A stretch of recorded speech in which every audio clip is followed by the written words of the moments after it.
Un peu particulier de François Hollande. Oui, regardez ce titre de Libération, Hollande en avant-marche avec ce dessin du dessinateur Willem. Dessin où l'on voit donc le chef de l'État remonter lui-même une clé dans son dos, comme ces vieux jouets avec un mécanisme qui leur permet d'avancer. Pour Libération, c'est peut-être enfin la fin des couacs et peut-être une nouvelle page du quinquennat qui s'ouvre en ce début de mois de février.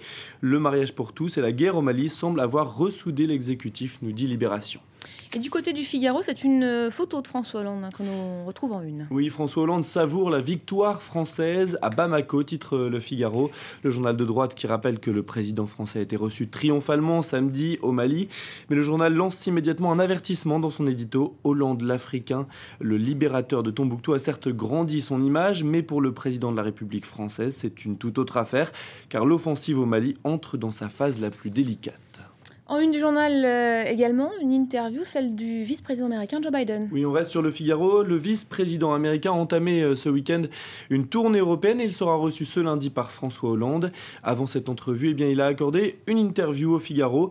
Les États-Unis appuient la France au Mali sans hésitation, explique Joe Biden ce matin, qui détaille par ailleurs les priorités du second mandat de Barack Obama. On va regarder rapidement la une de La Croix, le Mali, qui fait aussi la une de ce journal. Les nouveaux fronts de la guerre au Mali, avec donc cette guerre qui entre dans une nouvelle phase. Et puis peut-être on va regarder rapidement Le Parisien, si on a le temps.